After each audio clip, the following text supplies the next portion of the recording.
Глубоко уважаемые коллеги, позвольте открыть нашу сегодняшнюю встречу. Сегодня у нас в гостях Пол Фармер. Он работает по борьбе с туберкулезом в разных странах, в том числе и в нашей. Это многолетняя программа сотрудничества. У нас эту работу ведет в институте в качестве руководителя комплексного проекта Валерий Николаевич Даниленко. Это одна из немногих программ живых сотрудничества с США в области биологии, которая юридически оформлена, и эти контакты, они продолжаются уже несколько лет. Сейчас ожидается, что они развернутся в значительную по объему экспериментальную работу. Туберкулез является проблемой во всем мире, и в нашей стране это во многом проблема бедных людей и проблема, ну, в частности, что говорить по-простому, мест заключения, где у нас находится, вообще говоря, почти что каждый 100-й гражданин нашей страны. И поэтому эти проблемы, они имеют большую важность, они касаются очень многих людей. Научная сторона ее заключается в том, что те средства борьбы с туберкулезом, которые были разработаны ранее, их было немало, они были успешными, они становятся менее эффективными, поскольку возникают новые варианты устойчивых штаммов, против которых существующие методы воздействия неэффективны. И поэтому поиск путей таких воздействий, он актуален для всего мира и для нашей страны. Еще раз поприветствуем нашего гостя и сегодняшнего докладчика Пола Фармера. Спасибо. Thank you for coming. I made a short introduction about your lesson, and I'm glad that the cooperation between our organizations has started successfully, and I hope it will be properly developing in near future. Thank you. Так, тогда я передам кому из вас. Профессор Штиль, я попрошу вас тогда вести это собрание. Прошу вас сюда, а я буду в качестве слушателя дальше вас слушать. Okay, thank you, but I think you've said everything. We are again glad to introduce Paul Farmer, who is the famous expert in the area of social aspects of tuberculosis, and certainly Nikolai and Valerie forgot to introduce you Gail Kessel. She is the major person in the International Tuberculosis Society, and she is the person who actually brought many scientists here, mostly microbiologists, and the so-called Russian-American Biomedical Forum a couple of years ago. That was her personal initiative and her success in collecting people here. So your institute is lucky to have so good experts in this field. So this lecture is mostly about social aspects of tuberculosis. So if you need help with translation after the lecture, I can help, or just feel free to ask questions. You're welcome. Доброе утро. Good morning. Don't worry, I won't try to speak Russian. I'm first of all grateful to be here at the Academy, and grateful to my colleague Gail Kessel, and of course my Russian colleagues from the Tuberculosis Research Institutes and Partners in Health Russia. When you hear that I'm going to talk about social aspects, I'm very interested in the broad arena of social medicine. I'll just say a little bit about my own background, which is primarily as a clinician. So I'm going to be talking about the medical care of people with tuberculosis and other problems. And I don't assume that everybody is involved in the delivery of clinical services, but rather wanted to pose as a challenge of relevance to basic scientists, the equity challenge. What happens when there are novel discoveries, and whether that be in the arena of, start with some examples. I don't know, maybe I'll stand, should I stand up there? Thank you. Thank you.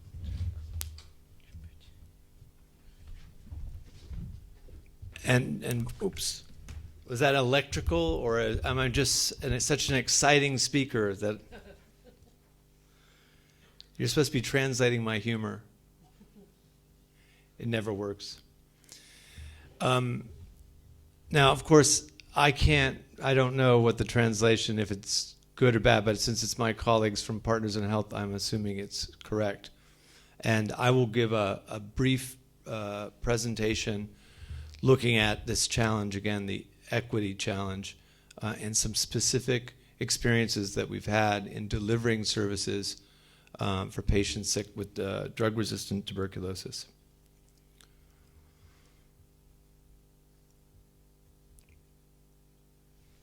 Now, don't worry, this is just a reminder that, again, and I was lucky enough to visit Dr. Valerie's and other lab this morning.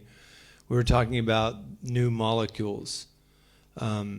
When there are new drugs discovered, the question is, what is our plan to deliver them equitably? And that's what I meant yesterday when we were talking about social medicine or social aspects. And this is not a straightforward problem. There are all kinds of complications, and I'd like to explore some of them. These two molecules I put up not so that we'll remember the structures, at least I don't. One of them is an anti-tuberculous agent, which is the first new agent in probably 40 years.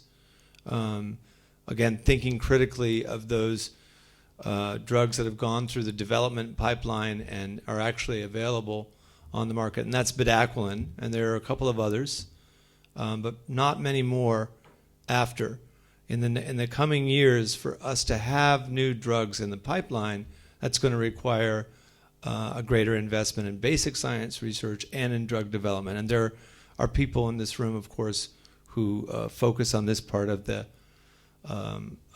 challenge, basic science and drug development as well.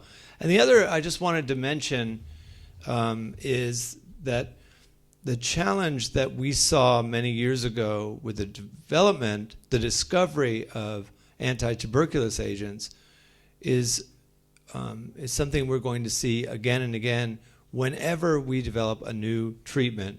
Again, I'm an infectious disease physician, so I'm particularly interested in chronic infections. This is hepatitis C is about to go from being an illness for which we have only mediocre therapies to one for which we have potentially a cure for most of those affected. So chronic hepatitis C infection, I'll just remind you, affects an estimated 150 to 180 million people worldwide. Again, not an agent that was even understood, the pathological, the etiology of this infection, chronic hepatitis C, was not discovered really until the mid-'80s. And in this last few years, therapies, which are combination chemotherapies, like for tuberculosis or AIDS, are just being developed.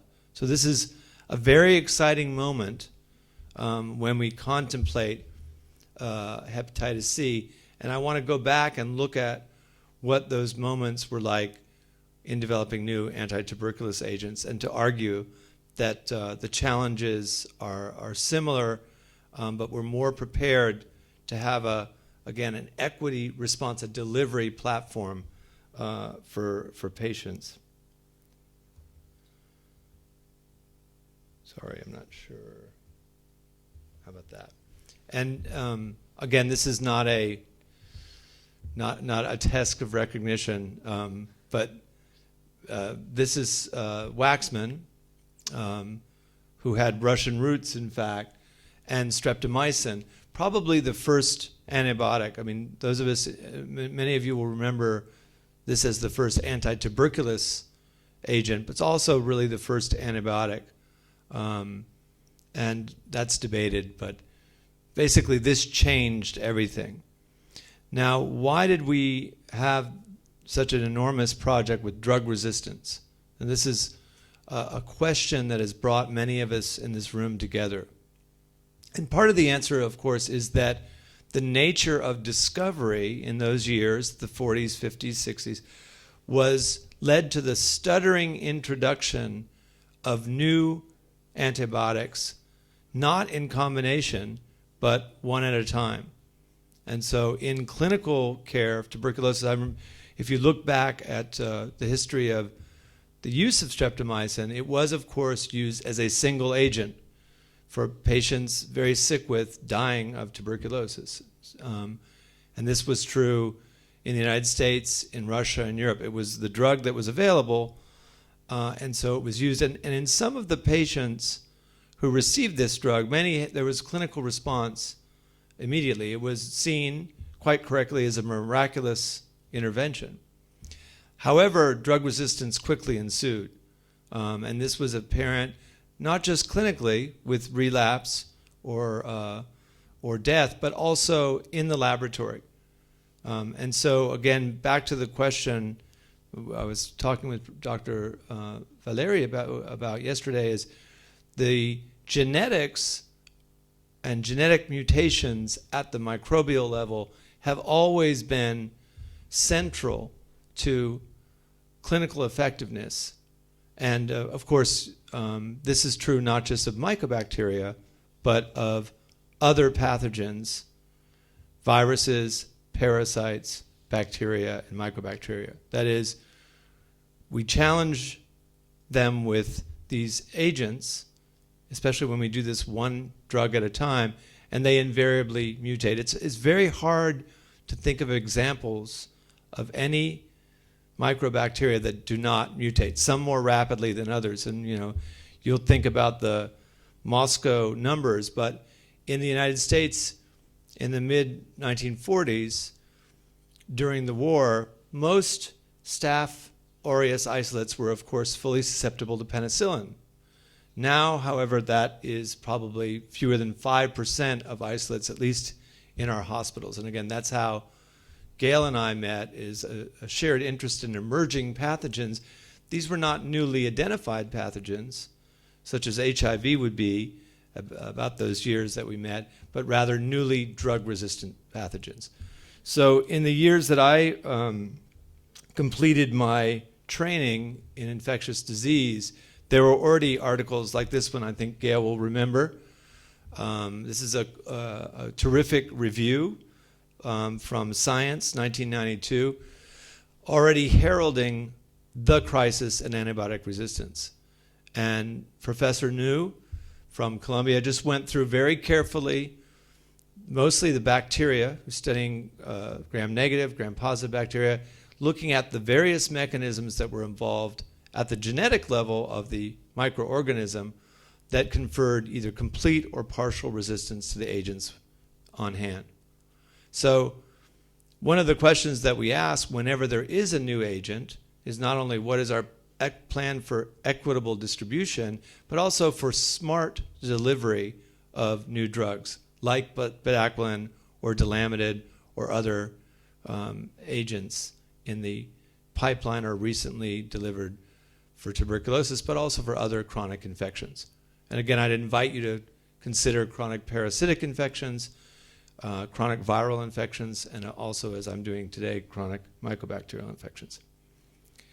Now, to jump from the level of the microbe and mutations that we can see in the lab to the level of policy is a difficult thing to do. I'm looking at my friend and colleague, Dr. Arena, because that's what many people are called to do, is to think about policy, health policy, but also to understand the science of these mutations. I want to use an example not from Russia, but from my own country. This is, however, data from the United States. And you'll remember a similar trend occurred across the Soviet Union, certainly in Russia. A very downward trend that actually in tuberculosis prevalence and incidence that preceded the widespread, that is, the trend began before the widespread uptake of anti-tuberculosis therapy. which, as I said, was introduced stutteringly in the 40s and then the 50s. This invites a lot of error, in my view. That is, this trend has led some people to say, well, it's not important that we treat these chronic infections, but rather that we identify the large-scale social factors that lead to these declines. I think that's a great error, because when you look at the case fatality rates inside populations, you'll see, of course, that tuberculosis continued to have a very high case fatality rate untreated. And the same is true for many other infections that remain back then and still remain significant causes of death and disability. In fact, probably the leading causes of death and disability in many parts of the world are chronic infections. What happened as a result of this decline, however, was a divestment from investment in public health. So tuberculosis control in the United States was defunded. And let me just give you the numbers.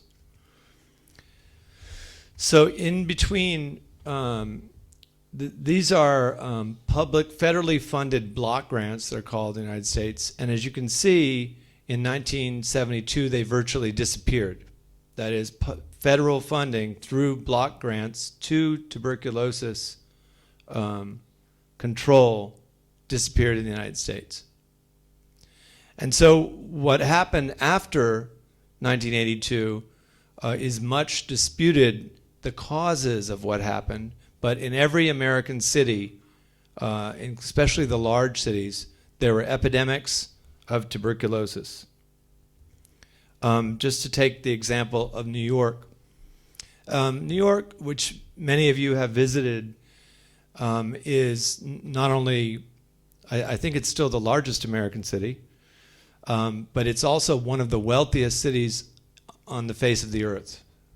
However, inside that wealthy city are enormous variations, as you all know very well. There are pockets of great poverty in American cities, and the divestment from public tuberculosis control was strongly associated with a number of events that happened and that I think recall what occurred in Russia at about the same time. That is, the collapse of the public system, a rise in incarceration that was related to policies. For example, the war on drugs, that was what it was called in the United States. And all occurring at about the same time that HIV was first detected and identified, actually. 1981 was first cases, and 1983, 84 was the development, the identification of the pathogen. All of this happened at the same time. And in New York, for example, there was not only a recrudescence of tuberculosis, but a rise in drug-resistant tuberculosis.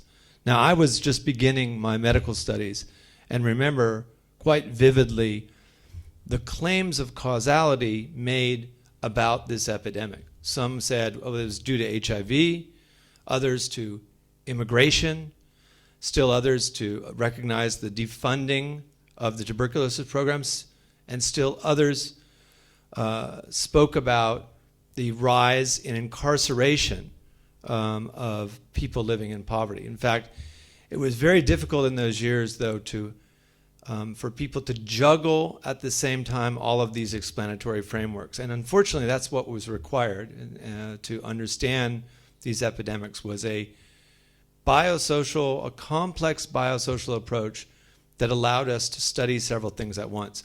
And it was in part thanks to laboratory innovations, particularly in genetics, that allowed us to sort out many of the problems that were going on at the same time.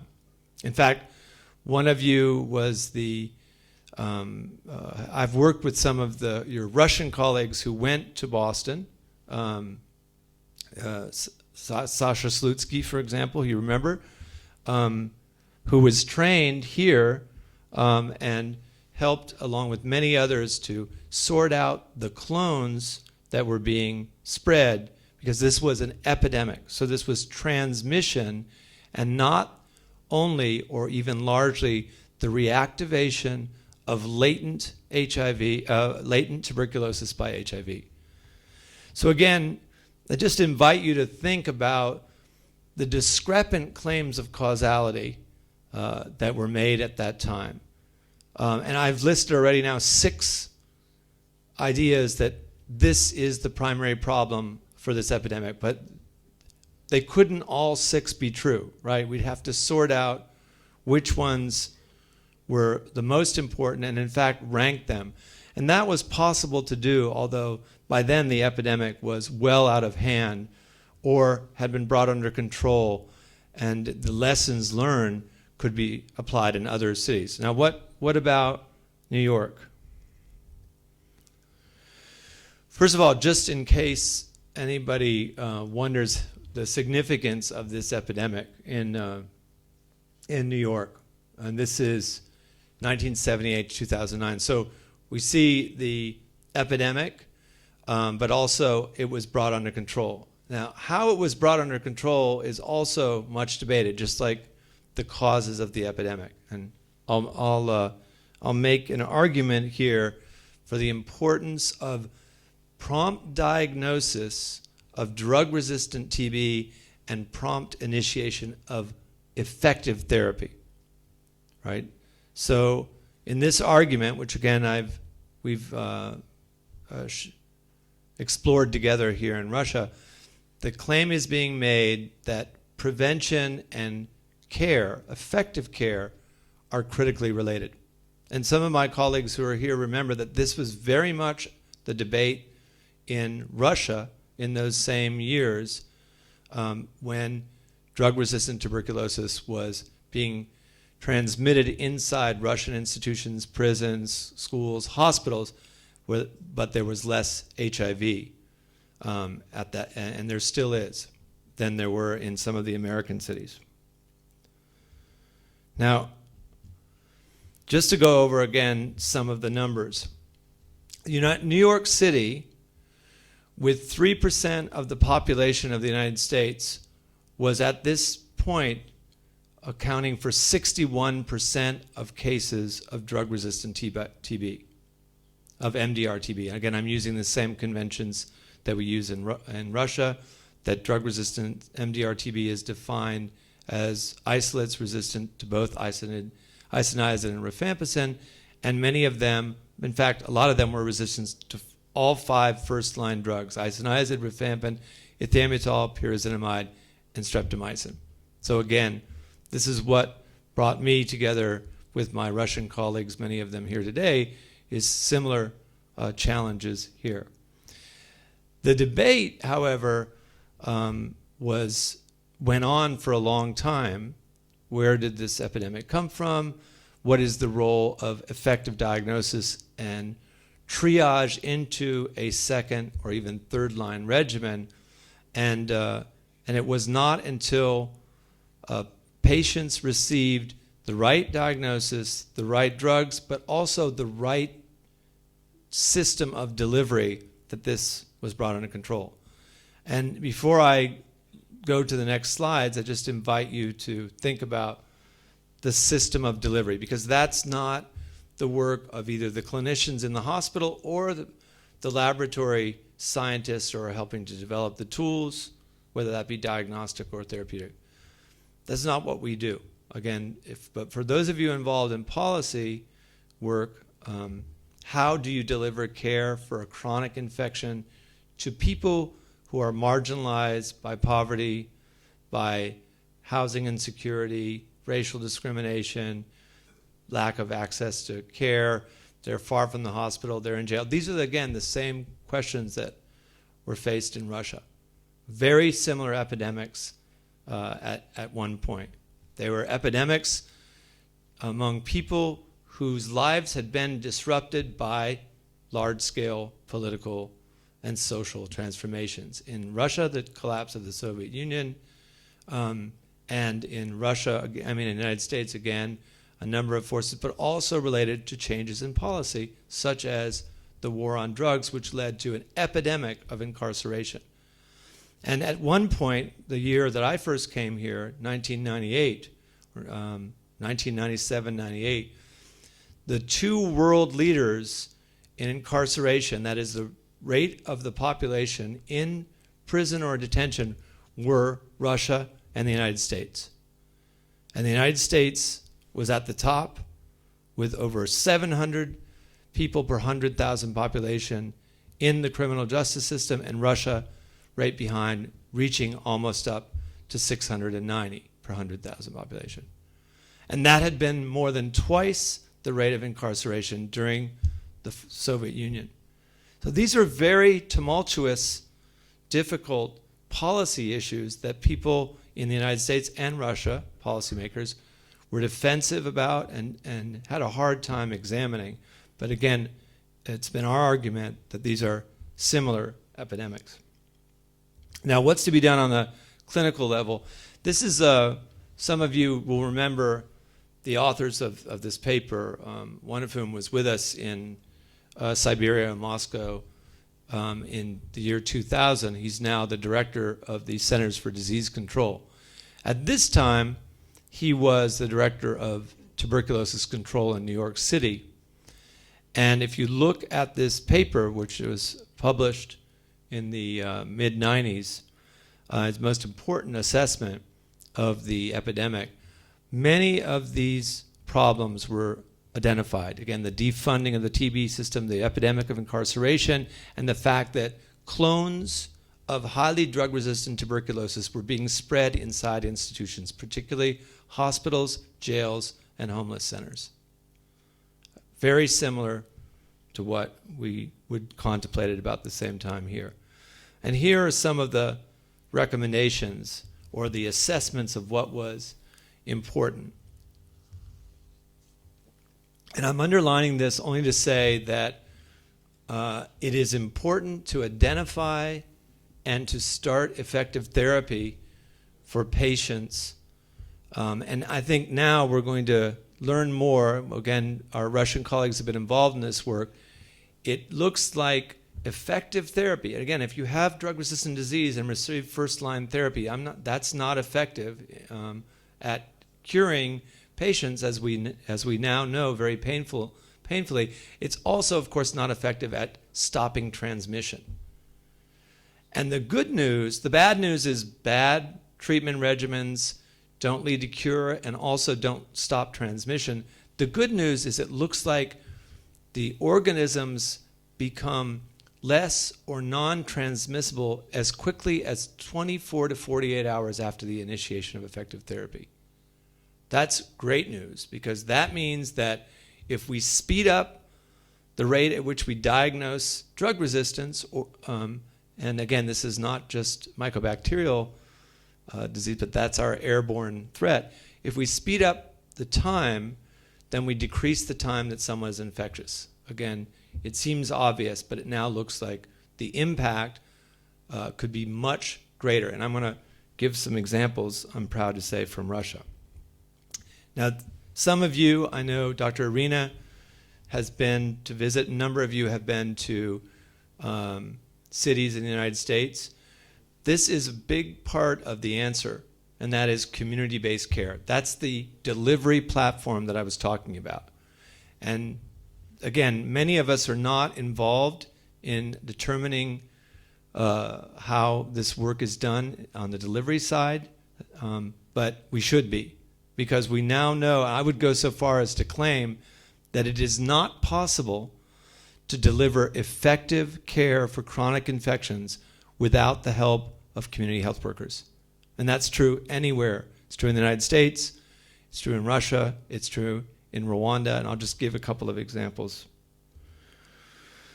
This is a picture some of you will recognize. It was taken by the Russian photographer Sergei Gitman in 1998. And I was welcomed into the Russian medical family and scientific family, and also into the prison system, which remains to me, I'm so grateful for the trust that I received from the Ministry of Justice, which had just taken over the prisons, and from my colleagues in the tuberculosis community. So here's a chance for me to say very publicly how welcome I felt back then, 15 years ago, and how welcome I feel to this day. It was not as easy, for example, for me to have access to American prisons. I just underline that. I was much easier to be inside prisons in Siberia than it was to have access as an academic to American prisons. The problem was catastrophic, as everyone in this room knows. And just to give, again, an illustration, these are the positive trends in Russia. Just, again, I've used publicly available sources. So this is the good news, again, that as with the United States, although a much larger epidemic here in terms of absolute numbers, the trend is positive. Now, the next question I would ask is, how do we make the trend more positive and more quickly? Here's an example that in my 30 years since I mentioned, starting medical school over 30 years ago, I've been lucky enough to be involved in medical care in Boston, in Haiti, in Rwanda, but one of the most significant experiences in my life as a physician has been working in Tomsk. And it wasn't me working in Tomsk, it was working with my colleagues in Siberia with strong support from the academic and Moscow-based institutes. And again, a number of you will remember this year. In 1999, up to a quarter of all prisoners in the Tomsk prison system, up to a quarter of those on therapy were dying. Now, this is not people who were not on treatment. They were on the wrong treatment. And there was a huge debate in the 90s, 96, 97, 98, about what was going on. In 1998, for example, I went to a human rights conference on the celebration of the 50th anniversary of the Universal Declaration on Human Rights. And I saw a room full of people in Moscow, many of them from Europe and other countries, arguing about what was happening inside Russian prisons. And I heard, for example, a number of jurists, legal experts from Europe claim that people were starving to death inside Russian prisons. But that's not what was happening. And it makes a difference to get the diagnosis right, at least in medicine, it's supposed to. What was happening was, in fact, drug-resistant tuberculosis was making first-line regimens ineffective. And again, to this day, there's confusion about what was going on. Now, how do we know that we were right about saying, no, it's not starvation, it's actually drug-resistant tuberculosis? And what we did was work with our colleagues in Tomsk to improve laboratory capacity and obtain the second-line agents. And again, a number of you in this room will remember this experience, to obtain the right laboratory capacity and the right drugs. And what happened in Tomsk, which I regard as miraculous, is that in 1 year, case fatality went from 24% to 0. And it has stayed there. Now, yes, there are problems, but basically this is a story of a turnaround of international significance. And I was extremely proud last fall when the tuberculosis service, prison and civilian from Tomsk, was recognized internationally by the International Union Against Tuberculosis and Lung Disease for this heroic work. And my colleague Oksana and others who were involved in this work have, again, a great debt from me, not just for welcoming us into the family, but also for allowing us to be part of this remarkable story. Now, this is about case fatality rates, death from tuberculosis. What about the size of the epidemic?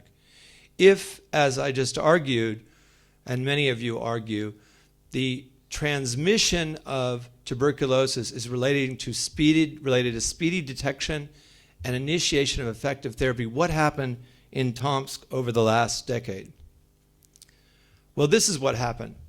First of all, Tomsk was the regional outlier. These are Russian data, of course, from the Tuberculosis Service. Was the regional outlier in terms of case fatality rates. That is, it outperformed other parts of Russia, which again is related, as we all learned, to having the proper tools to diagnose and treat these strains. But also, we used, our Russian colleagues, for patients who were unable to adhere to these difficult therapies and were not in the prison sector, used an ambulatory platform, which was called Sputnik, which enabled people to choose the kind of care they wanted to receive, not the drug regimens, but actually where they wished to receive it. At home, in a day hospital, and sometimes the team was so effective at responding, they could even change in the same day. So the patient could say, okay, I want to come into the day hospital, but I want my afternoon dose at home. And that's the kind of work that makes tuberculosis therapy effective anywhere. An ambulatory, patient-centered way of accompanying patients. And I believe that this is what we should be doing everywhere in Russia, everywhere in the United States, everywhere people face chronic infectious disease, but also other social problems, and including, of course, in this cohort, a lot of problems with alcohol, in and out of the correctional system, et cetera, not unlike the United States or American cities. These are a number of our colleagues in Tomsk, including the heroic driver. I don't know how anybody can drive in Moscow snow, to say nothing of Siberia snow. And I have a great deal of respect for this work. Now, what about the epidemic? Well, these are the assessments of the World Health Organization, which again, I think in Russian terms would say there's positive dynamics. And again, I'm looking around the room at friends who I met in the 90s from the tuberculosis institutes, who remember how contentious these claims were, saying that we would make a difference, you would make a difference by addressing this epidemic with substantial investments in tuberculosis control. And that's what happened.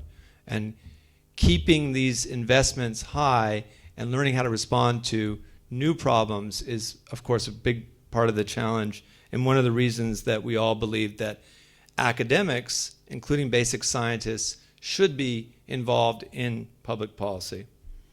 Now, and I won't spend time on this, one of the mechanisms that we're going to be noting tomorrow was the Global Fund. This is in response to AIDS, by the way, not to tuberculosis. This is a patient of mine. Some of you will have seen these images before. This is a patient from Haiti, a before and after patient. Smear-positive tuberculosis, HIV, advanced HIV disease. This is the majority of patients that I see as an infectious disease doctor in even in Boston, but more in Haiti and Rwanda, would have co-infection. I'll return to that.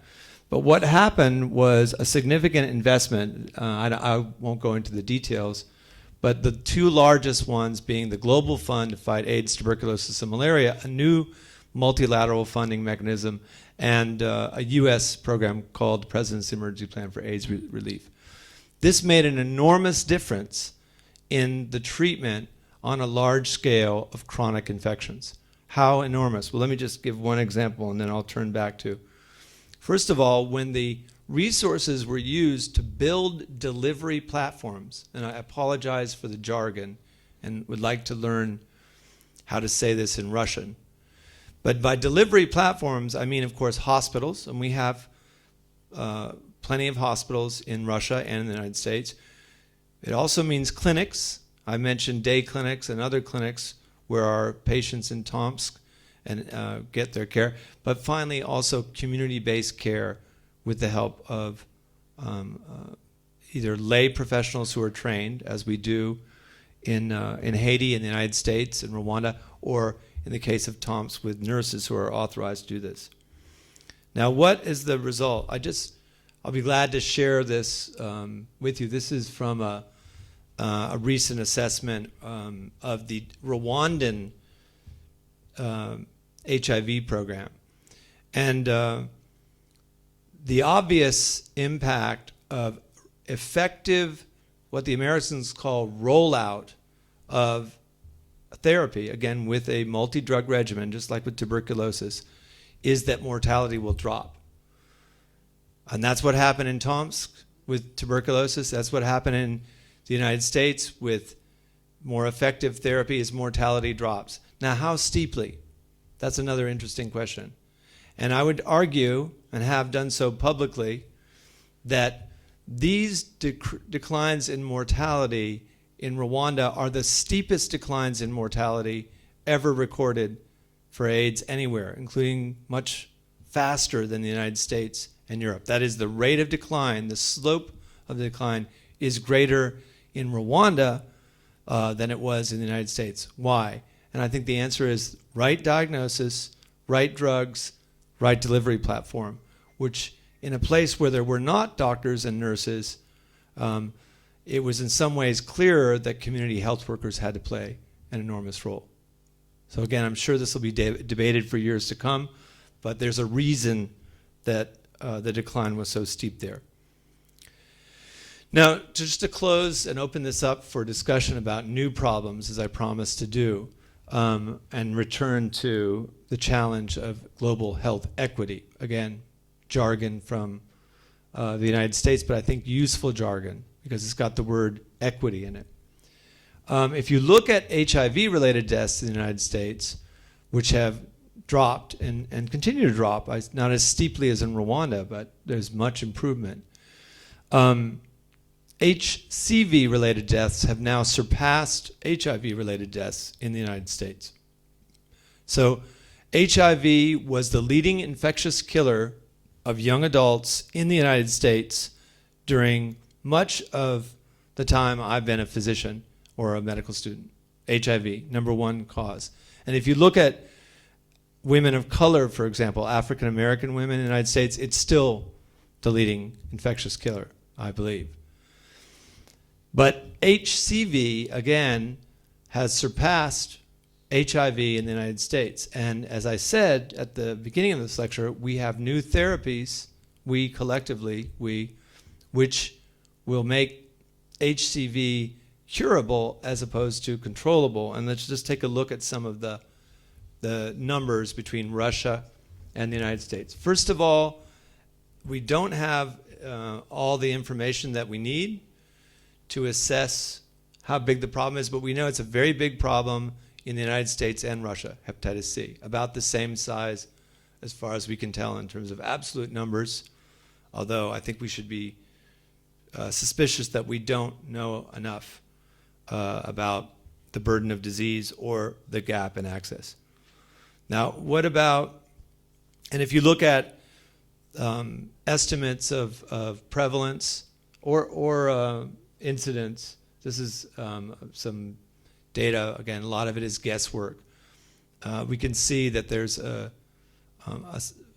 in Russia there's a substantial number of cases and a heavy burden of disease. Now, what about, this is, to call this a 1996 moment, and I would ask you to remember that, and I'll say why, because I'm speaking to a group of scientists. In 1996, when I had just completed my training in infectious disease, in 1996 it was clear to anyone who was following the therapeutic innovations, it was clear that AIDS, HIV disease, that mortality due to HIV disease could be turned around by a multi-drug regimen that most people call ART, antiretroviral therapy. It was clear in 1996. But it was not clear that there would be a platform for delivering this innovation to those who needed it most, whether within the United States or transnationally. That, remember, is still a problem with tuberculosis, which remains a leading infectious killer of young adults across the world today. It remains a problem with drug-resistant tuberculosis. It remains a problem with chronic parasitic infections, for which there is a therapy. So the 1996 moment just means that was the time when we could no longer say it's impossible to treat AIDS. That's where we are with hepatitis C right now.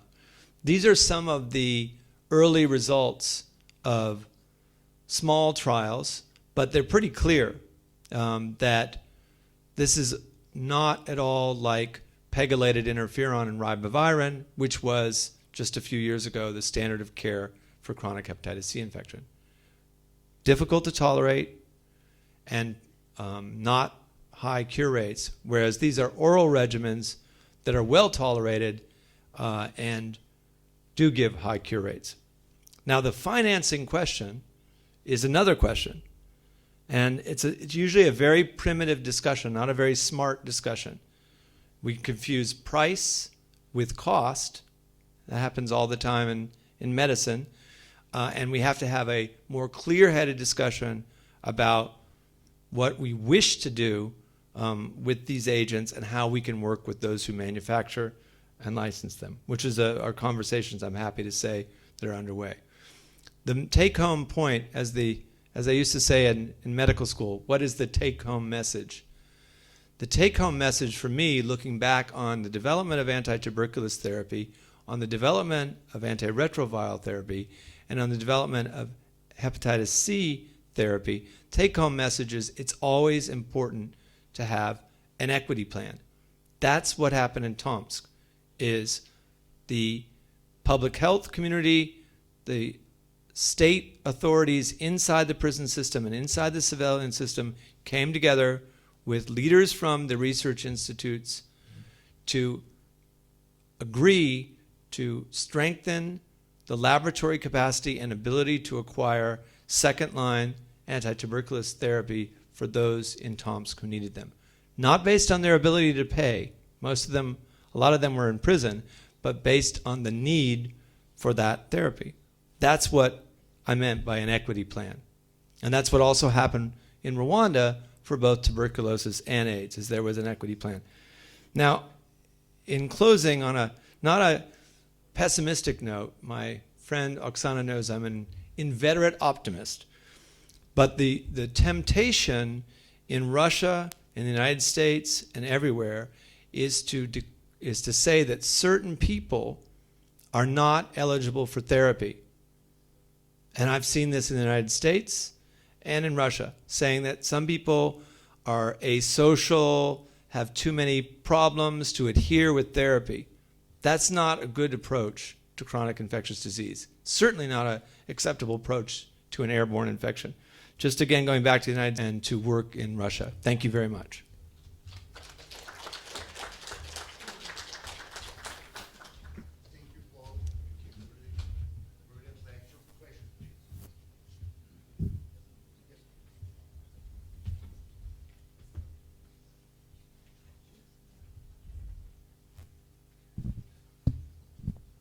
Свет включите, пожалуйста. Is my understanding correct that the rate for tuberculosis in affected people is approximately up to 100 to 100,000? 1,000, yeah? In which country? Say in Harlem or in Russia? In some Yes, cases? in prisons? Harlem, Yeah. the rate exceeded 140. So higher than many places in sub-Saharan Africa. Mm-hmm. And in some of the poorest countries of the world. That's correct. Mm-hmm. Is my understanding correct that there are some latent cases, not only obvious for us? Is it the case? It is, yeah. And knowing how many latent cases is, again, one of the stumbling blocks. We were talking about this yesterday, is that we don't have good enough diagnostic tools. Using purified protein derivative skin testing is a very uncertain science. and we need new tools from you guys. And should we have some such diagnostics? What would you expect the rate of latent cases? Is it 1 to what? Well, my guess is working in tuberculosis clinics, for example, where they're exposed regularly. Again, rates of conversion by skin testing and rates of development of active disease are very high. The same thing happened in Tomsk among healthcare providers and prison officials. Rates of tuberculosis hit sometimes 2,000 per 100,000 among those caring for the prisoners because they were just bombarded every day in a closed space. So the latent cases are tenfold more often than a clear case for us. Is that the case? I think it could be about that, but maybe more. Even. And because we just the diagnostics are poor quality, they're insensitive, and they're not specific. Although insensitive, I think is the main question in the case is I didn't realize the problem, but how can we judge that the success in tuberculosis treatment is actually a kind of a drag problem or a public health problem? If the late cases are tenfold higher, how can you judge what's actually the reason for the success if you had it? Yes. Well, again, that is the pressing question for all of us, I think, is how can you judge what the effective interventions are and how do you differentially rank them? This is number 1, this is number 2, this is number 3. And I think that's what I meant by biosocial inquiry research, is how do you identify the relative importance of multiple by international experts were often incorrect. The claim that we had, we can answer that question by using smear microscopy, that's not true. It was false. A lot of people who are smear negative are culture positive, and the rate of culture positivity and smear negativity is even higher in areas where there's lots of HIV co-infection, like in Southern Africa or in parts of American cities. So those claims were never correct. We can easily distinguish between active and latent infection. We can't even distinguish always reliably between those who've been vaccinated with BCG and those who have true infection. There are cutoffs, right? There you can say the size of a induration. The skin tests, they help us, but they're not straightforward. And again, there are all sorts of complexities when cellular immunity wanes. So I think that's really the best statement of the question that you just made, Professor, is how do we know what were effective interventions and how do we rank them? Again, I think the good news is that treatment, which is the humane thing to do, of course, and our job as doctors and nurses, is also very effective at preventing new cases. Thank you. More questions, please.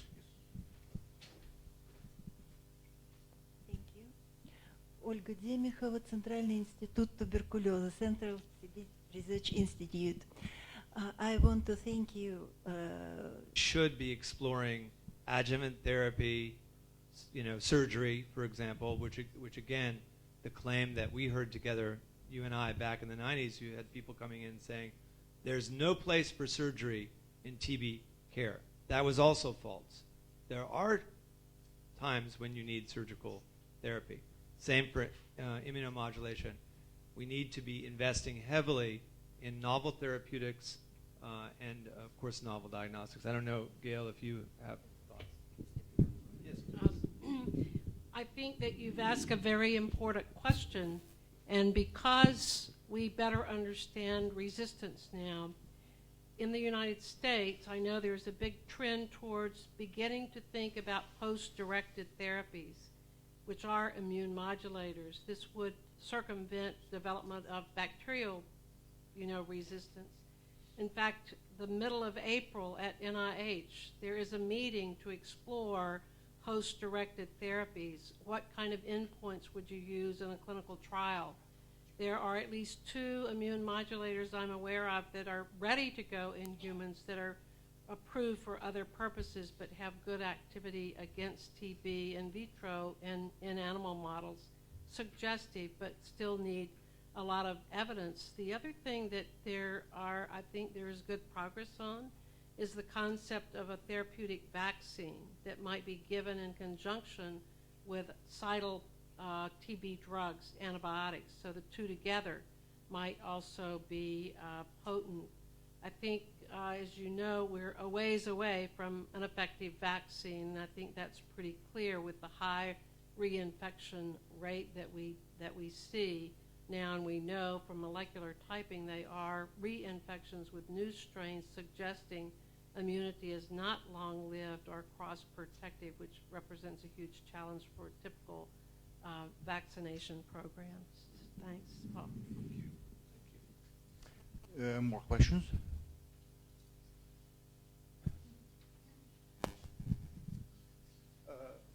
В вашем докладе вы упомянули, что туберкулез активно развивается на фоне ВИЧ-инфекции, на фоне гепатита инфекции. Можно ли ожидать, что следующий всплеск туберкулеза может произойти на фоне какой-то другой еще вирусной инфекции, например, гриппа? You mentioned that TB might be a result of co-infection with HCV and AIDS. Would you expect that another viral infection, such as influenza, say, can be also a reason for an increase of TB rates? First of all, it would be my guess that the net state of immunosuppression is determined by multiple factors, including co-infection with organisms like influenza. Again, we don't have cause to be arrogant about what moves people from latent to active TB or the rate of progression of primary tuberculosis infection. As Gail said, now with molecular tools, we see that there are multiple infections, reinfections, and a lot of developments that just 30 years ago people were saying, well, progressive primary tuberculosis. Is it because they're reinfected with multiple strains? Is it because they're infected with other pathogens like influenza? Obviously, we know that HIV disease is a potent cofactor. There's ample reason to believe that hepatitis C and other infections will speed up the rate of progression of HIV disease. So again, we're not going to have answers to that until we are much more aggressive about exploring active tuberculosis with the tools, the diagnostic tools that we don't readily have on hand in clinical work like ours. That includes mycobacterial culture, for example, of the blood. We learned a lot from the New York and other epidemics about high rates of mycobacteremia. And again, you wouldn't have found that if you weren't collecting blood cultures and trying to grow mycobacteria in the blood. And that was a major syndrome, if you will, of the scene in the 80s that had been forgotten about. And it wasn't only with, you look back and you see that there was a time when people remembered that the lower the CD4 count, even with that before HIV, the higher rates of dissemination. And again, what were those cofactors before HIV? And what are they now in addition to HIV? I believe we're going to find that there are several conditions and states that beyond the those classically associated with dissemination. Okay, more questions?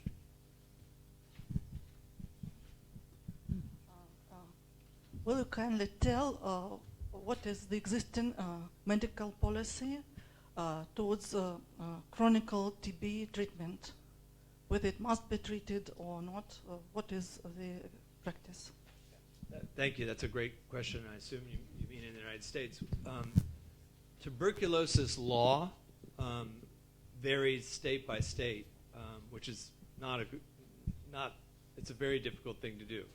In Russia you have 90 oblasts, and we have 50 states, but there is a need for federal policy, right, in both places. And I should know more about federal policy, but I can say in Massachusetts, which is well known as a bastion of liberal thought, it is actually mandatory to treat tuberculosis. And for that small number of people who do, it's a small state, 6 million people. It's a small burden of disease, a few hundred cases. Most of the time, there's no need to invoke public health law. But when it is deemed necessary, there's a center. It's really a detention center, hospital. So, again, I should do more homework before being bold enough to answer a question like that in an international forum. But I know that in Boston, that's the Lemuel Shattuck Hospital, and some of the patients there are in a locked door facility to receive therapy. Actually, that was not our experience so much in Tomsk, where when someone was responding to tuberculosis in migrants and a generous way of responding. And I don't think the punitive ways work well. That is, if tuberculosis is grounds for exclusion from admission into a country like the United States, active tuberculosis, then of course people will try to hide they won't seek care, right?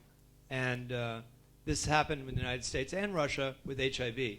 I think those were bad policies, and nobody ever criticizes me here for saying I don't agree with those policies. And same for the United States. I think those are bad policies. As far as tuberculosis, what would a generous policy look like? It would understand the burden of disease in different countries, right? There's a small burden of disease in the United States now, and that there are huge disparities, right, in risk, and to offer screening to every immigrant and care, not exclusion. It's a chance to reach out to people from high burden areas. I think another, and again, this I think has been done to some extent. If you look at tuberculosis in the United States, probably 80% of cases in the cities on the eastern or western seaboard, 80% are among immigrants. 80% in Massachusetts. I don't know what the numbers are in New York. They vary, but they're very high. And so one of the things that a generous approach would do is to reach out to those places and help with tuberculosis control where the burden is high. And again, that's spirit of internationalism and cooperation, I think is alive and well in the medical community and in the scientific community, and we should nurture it in the public sector, in the government, to say, we don't want to have a punitive approach towards migrants from high endemicity or high burden areas, but really want to do more to share the wealth of scientific knowledge. I mean, again, the argument sounds rather romantic, but I know you believe in it too, Mikhail, and that is that the fruits of science are not just for one nation, certainly not one class of people, and that's how we feel about innovations in hepatitis C therapy too. There's got to be some plan that we can use to reach people with great need, but who are not able to, for example, pay, and or not able to have access right now to therapy. Again, we're talking about tuberculosis, an airborne disease, so it's necessary for polities, nations, oblasts, states. It's necessary to have public policy, but it's always possible to have humane and compassionate and generous public policy. And again, I think that's one of the roles of academics in the public policy sphere, is to counsel compassion, generosity, and the deployment of the fruits of science and technology. Exactly. We have to complete. We have a couple of minutes for Valerie and Nikolai to make concluding remarks. Штаммов с повышенной вирулентностью. The reason is why this institute is a venue for our today's meeting is that you heard from your presentation, the emergence of multi-drug-resistant tuberculosis is a major problem. И На сегодняшний день эти проблемы решаются очень на высоком уровне, и в первую очередь это генетиками, молекулярными биологами и биоинформатиками, полногеномно осуществляя секвенирование штаммов микобактерий с различной степенью устойчивости, вирулентности. И что особенно важно, последующий биоинформатический анализ с поиском новых генов, отвечающих за эти признаки. The modern way to resolve the problem of drug-resistant tuberculosis is the full genome sequencing, followed most of all by bioinformatic analysis of genomes, just to find new genes and just to identify new genes and find mutations in the known genes.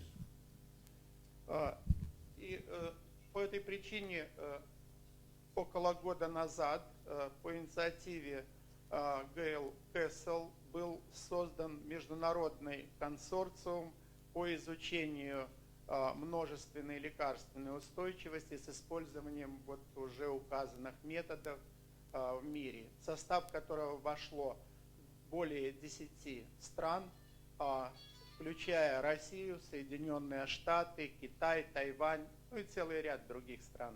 About a year ago, Gail Castle introduced the idea of International Consortium on MTB tuberculosis, and now about 10 countries, including China, United States, South Africa, Taiwan, and what else?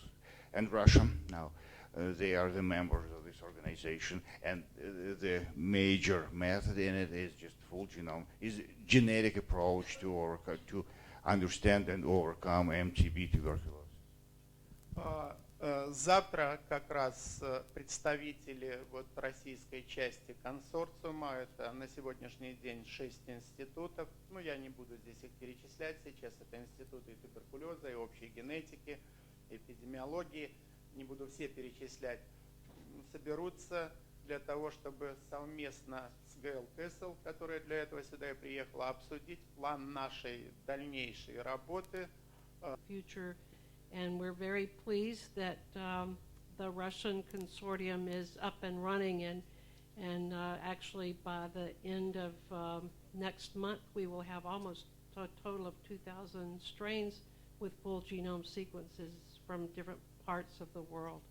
So we're very optimistic that working together that we'll be able to come up with some of the new innovations that Dr. Farmer mentioned, and that we hope will make a difference to the patients. Thank you. Thank you. As director of the Institute, I'd like to say some words about how the project appeared, started, and what is the role of our Institute now as I see it. So I'd rather address the audience in Russian. Sorry about that. Я хотел сказать несколько слов относительно того, как родился этот проект. Это, мне кажется, интересным и важным сказать сотрудникам института. Проект родился в практической направленности, может быть, ориентированный на практическое здравоохранение в нашей стране. Shall I translate myself? Probably. I said that the history was practical purpose, addressing the public health in this country.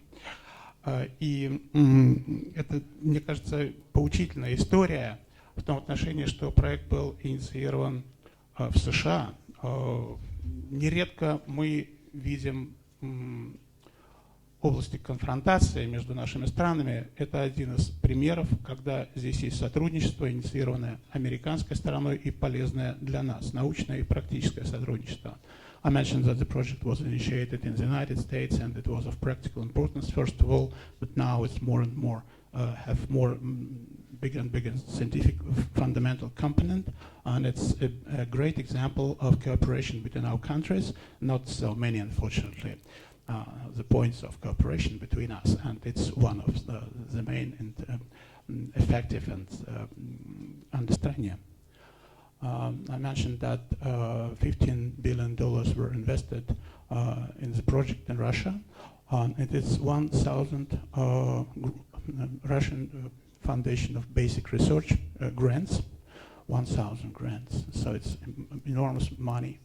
And it's important to realize that it was invested as charity, as I understand, from the United States side. И хочу обратить внимание на следующее обстоятельство, важное, мне кажется, сегодня. Вот я появился здесь, меня пригласил Сергей Васильевич Шестаков больше 20 лет назад из института в НИИ генетика. Этот институт, он был всегда интересен, сейчас остается тем, что это была ориентация на практически важные проблемы, которые должны были быть решены современными научными методами. И это вот видение, это совмещение практически важных целей современной науки, оно, мне кажется, очень важным и должно быть реализовано и в Академии наук. Я обращу внимание, что не я один пришел из этого института, если брать по времени от сегодняшнего дня назад, это Всеволод Макеев, это Сергей Киселев, это Евгений Рогаев, это Нора Перузян, это я и это Александр Прозоров. Вот мы прошли через тот институт, и это было полезное для нашего формирования время, потому что это ориентация на решение важных практических задач самыми современными научными методами. I just mentioned that some people here are kind of моих коллег, взаимодействуют с Валерием Николаевичем с тем, чтобы наши знания, они оказались не только глубоки, но и практически полезны.